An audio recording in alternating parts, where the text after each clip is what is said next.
दिव्यांगनाओं का जो पैकेज है, जो सरकार की सहायता है, केंद्र सरकार की, राज्य सरकार की, वो सब लोगों को मिली है। इसके अलावा भी अगर कोई मांग थी, उन मांगों को मैं ऐसा मानता हूँ कि संवेदनशीलता से अगर हम बैठ के इन बातों को सुनते और किसी भी नागरिक, खासकर ऐसी जो वीरांगना है, जो विधवा है, जिनके पतियों ने देश के लिए शहादत दी है, उन लोगों की बातों को सुनना, संवेदनशील होना और मांगें कितनी जायज़, कितनी संभव हैं, कानूनी, संवैधानिक जो भी मसले हैं वो हम सुलझा सकते हैं आज नहीं तो कल, लेकिन उनकी बातों को सुनना ज़रूरी था।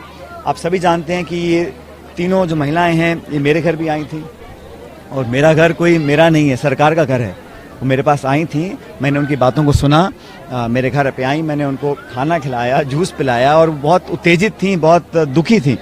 और मैंने पहले भी कहा, आज भी कहता हूँ कि कारण कोई भी हो, अगर कोई वीरांगना अपनी बात को रखती है, उसकी बात को हम माने या ना माने वो बात का विषय है, लेकिन उनके साथ जो व्यवहार पुलिस ने किया, जो हमने टेलीविज़न में देखा, वो उसको कोई भी एक्सेप्ट नहीं कर सकता है।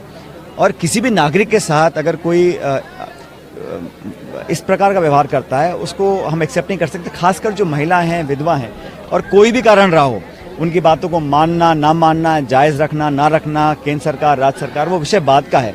लेकिन जिस प्रकार का ट्रीटमेंट किया, जो मेरे को खुद वो बता रही थी, तो मैं खुद बहुत आहत था और मुझे लगा अगर किसी व्यक्ति ने इस प्रकार की कार्रवाई करवाई है या करी है तो उसकी जांच कराकर उस पर कार्रवाई करनी चाहिए।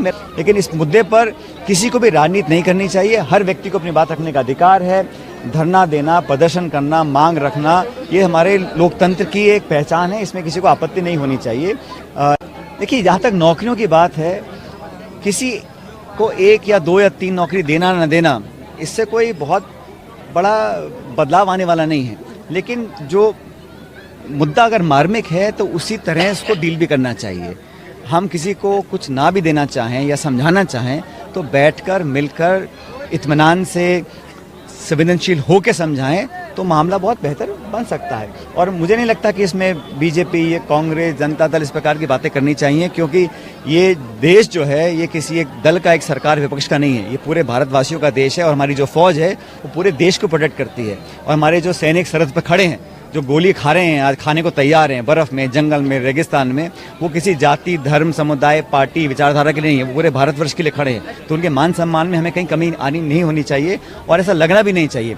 और अगर किसी को किसी ने कुछ गलतफहमी है या कुछ ज़्यादा कोई मांगने की बात भी करता है तो बैठ के शांति से समझाया जाता। पहले तो मैं समझता हूँ इस पूरे मसले को एक बेहतर तरीके से हैंडल किया जा सकता था कि अगर कोई छोटी मोटी मांगे हैं, किसी की सड़क का है, चारदीवारी का है, मूर्ति का है, उस काम को हम पूरा कर सकते हैं। क्योंकि देश में ऐसा मैसेज नहीं जाना चाहिए कि वीरांगनाओं की बात हम सुनने को भी तैयार नहीं हैं। बात सुनना, मानना ना मानना तो बात की बात है, लेकिन बात को सुनने में किसी को अपनी कोई ईगो सामने नहीं लानी चाहिए। किसी को भी, कोई भी व्यक्ति हो। मेरे घर आई, वो अचानक आ गई, मैंने कहा बैठिए, उनकी बात सुनी, थोड़ा वो जैसे मैं कहा भावुक थी, उनकी बात को मैंने सुना। देखिए, महिला हैं, भावुक हैं, उनकी मानसिक स्थिति क्या होगी, क्या उन पर बीती होगी, तो बड़ी संवेदनशीलता से उनकी बातों को हमने सुनना जाना चाहिए था और जो पॉसिबल है बताना चाहिए था। अगर नहीं भी करना है तो उनको बैठकर समझाने का काम अगर किया गया होता, मैं समझता हूँ एक बेहतर तरीके से मामले को निपटाया जा सकता था। अरे भाई, ये इतना बड़ा देश है, इतना बड़ा प्रदेश है, जो भी यहाँ पर आए, हम ये तो राजस्थान में तो अतिथियों का स्वागत करने का एक पुरानी परंपरा है। जो भी आए अपनी बात को रखे, लेकिन मेरा इतना निवेदन है हर दल के नेता से, कोई भी हो वो, कि जो भी यहाँ पर आए विकास की बात करे, लोगों को जोड़ने की बात करे, अमन चैन भाईचारे की बात करे। और लोकतंत्र में कोई भी आए, चुनाव लड़े तो जनता तय करती है, जनता जनार्दन है, कौन जीतेगा कौन हारेगा समय बताएगा। लेकिन हमें तो हमेशा खुले दिल के लोग हैं और हमेशा हर एक का स्वागत करते हैं। लेकिन यहाँ पर जो भी आए व्यक्ति या दल या विचारधारा के लोग आए, सबका स्वागत है, अपनी बात को रखें। लेकिन बेहतर ये होगा सियासत के लिए, प्रदेश और देश के लिए, कि जो भी यहाँ पर आए प्यार मोहब्बत की बात करे, कोई कमी दिखे उसको बताए, गिनाए, चर्चा करें। लेकिन डेवलपमेंट, लोगों के रोजगार इशू जो पब्लिक के हैं, वो ज़्यादा मैं समझता हूँ रेखांकित करने की ज़रूरत है।